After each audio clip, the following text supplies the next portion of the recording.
Bismillahirrahmanirrahim. Assalamualaikum warahmatullahi ta'ala wabarakatuh.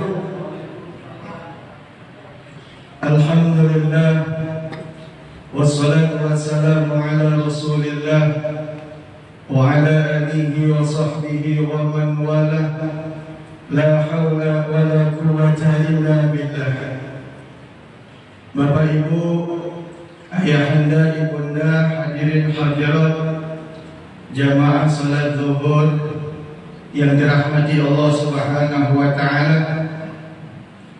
Bersyukur kita kepada Allah Subhanahu wa taala dengan memperbanyak mengucapkan alhamdulillahirabbil alamin. Bersalawat kita kepada junjungan alam, yakni Nabi besar Muhammad sallallahu alaihi wasallam, dengan ucapan Allahumma salli ala sayyidina Muhammad wa ala ali sayyidina Muhammad. Bapak Ibu hadirin hadirat jamaah salat zuhur yang dirahmati Allah Subhanahu wa taala, berhubung hari ini kita masih berada di bulan Muharram, tepatnya pada ke-10 awal daripada bulan Muharram, yaitu tanggal 5 Muharram 1445 Hijriah. Maka dari itu, adapun kultum yang ingin saya sampaikan pada hari ini, yaitu berjudul keistimewaan bulan Muharram sekaligus amal-amal sunnah di bulan Muharram. Dikutip dari beberapa kitab. Yang pertama yaitu kitab Irsyadul Ibad, kemudian yang kedua A'inatul Talibin, kemudian yang ketiga Fathul Mu'in. Keistimewaan daripada bulan Muharram, yang pertama, bulan Muharram ini awal pergantian tahun Hijriah. Yang tadinya 1444 Hijriah menjadi 1445 Hijriah. Jadi bulan Muharram ini termasuk tahun baru kita umat Islam.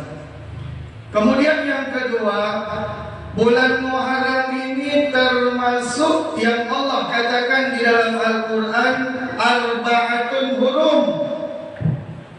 Salah satu 4 bulan yang dimuliakan oleh Allah Subhanahu wa taala. 4 bulan yang haram. Haram di sini ulama tafsir mengatakan yang pertama termasuk bulan yang dimuliakan Allah. Kemudian yang kedua termasuk bulan yang diharamkan kita untuk melakukan dosa dan maksiat. Itu ada 4 bulan. Yang pertama bulan Muharram, yang kedua bulan Rajab, yang ketiga bulan Zulqa'dah, yang keempat bulan Zulhijjah. Jadi alhamdulillah kita masih diberikan umur oleh Allah, berturut-turut kita berada di bulan yang dikategorikan sebagai bulan yang dimuliakan oleh Allah Subhanahu wa taala. Yang pertama bulan Zulqa'dah, yang kedua bulan Zulhijjah, yang ketiga yaitu bulan Muharram. Kemudian yang keempat, yang ketiga,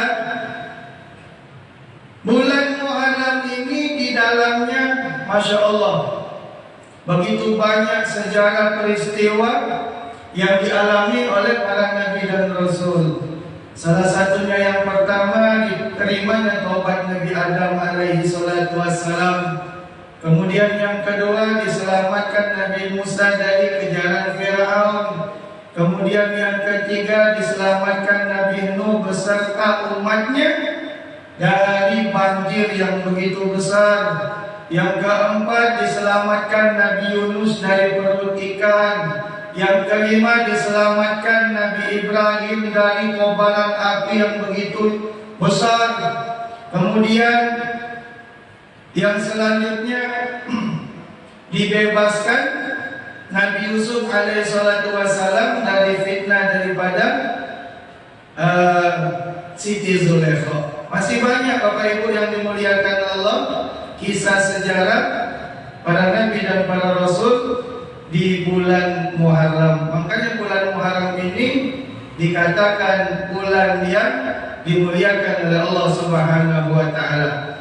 Begitu pula amalan-amalan yang dianjurkan oleh Rasulullah sallallahu alaihi wasallam di bulan Muharram.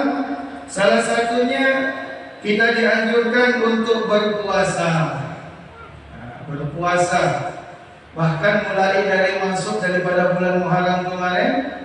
Bulan Muharram awalnya tanggal berapa? Tanggal 1 itu hari apa itu? Hari Selasa. Setelah kita melaksanakan sholat asar, kita dianjurkan untuk membaca doa akhir tahun.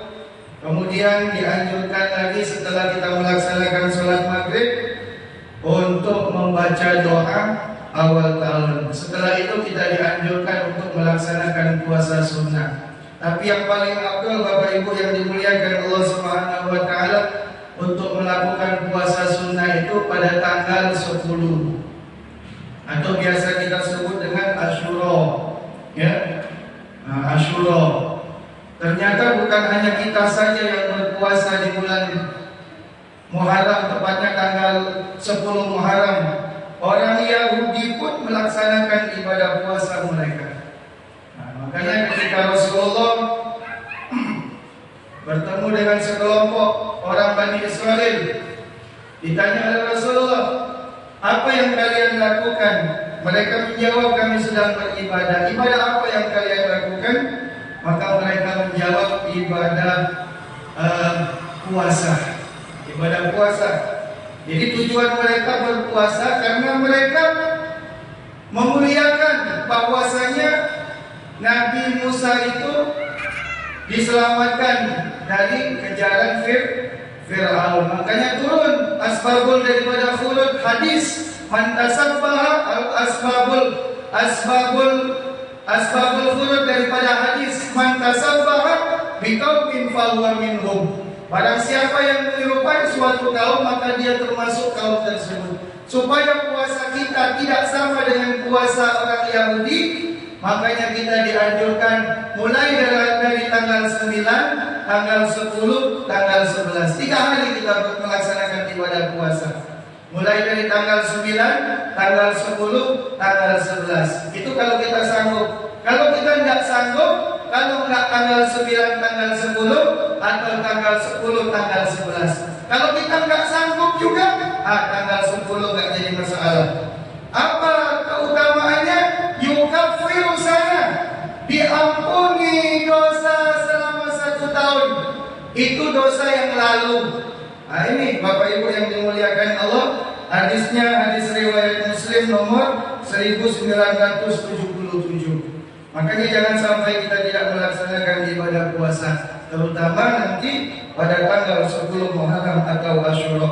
Kemudian yang kedua, amalan di bulan Muharram, tepatnya di tanggal 10 Muharram, kita dianjurkan untuk memperbanyak sedekah, terutama buat bapak-bapak yang biasa memberikan uang belanja kepada istrinya, maaf cakap 50.000. Kalau bisa kesempatan di tanggal 10 Muharram besok, lebihkan uang belanjanya. Sebab Rasulullah SAW mengatakan, man wasa'a ala iyalihi wa ahli yauma Asyura wasa'allahu alaihi sa'ir sana. Siapa yang meluaskan pemberian untuk keluarganya atau ahlinya di hari Asyura, akan Allah Subhanahu wa taala luaskan rezekinya dalam seluruh tahunnya. Hadis riwayat Baihaqi nomor 3795. Ini juga termasuk hadis Bapak Ibu yang dimuliakan Allah, kesempatan kita nanti untuk memperbanyak sedekah. Kemudian yang ketiga, amalan yang dianjurkan di bulan Muharram, tepatnya tanggal 10 Muharram nanti, yaitu menyantuni anak yatim dan piatu, dan sekaligus mengusap kepalanya. Sering kita mendengar di mushola, di masjid, menyantuni anak yatim, menyantuni anak piatu, tapi cuma diberikan saja. yang paling bagus ketika memberikan, dipegang juga kepalanya, diusap rambutnya. Sebab ada keutamaan besar yang akan kita dapatkan ketika kita mengusap kepala anak yatim atau piatu. Di sini dikatakan anak yatim, ya, anak yatim piatu. Kalau dikatakan anak berarti belum balik. Kalau sudah balik bukan kategori yatim piatu lagi namanya. Ya, apa keutamaan menyantuni sekaligus mengusap kepala anak yatim piatu di tanggal 10 Muharram? Man masaha ala ra'si yatim yauma Asyura rafi'at lahu bi kulli syahratin ala ra'sihi darajat fil jannah. Siapa yang mengusap kepala anak yatim piatu pada hari Asyura, maka dengan setiap rambutnya diangkat baginya derajat di surga. Allahu Akbar. Hadis riwayat Ahmad bin Hanbal. Jadi Bapak Ibu yang dimuliakan Allah, ini amalan khusus, ya, yang dianjurkan oleh Rasulullah, dianjurkan oleh ulama-ulama kita, yang harus kita lakukan nanti di bulan Muharram, tepatnya tanggal 10 Muharram nanti. Banyak lagi amalan-amalan sunnah.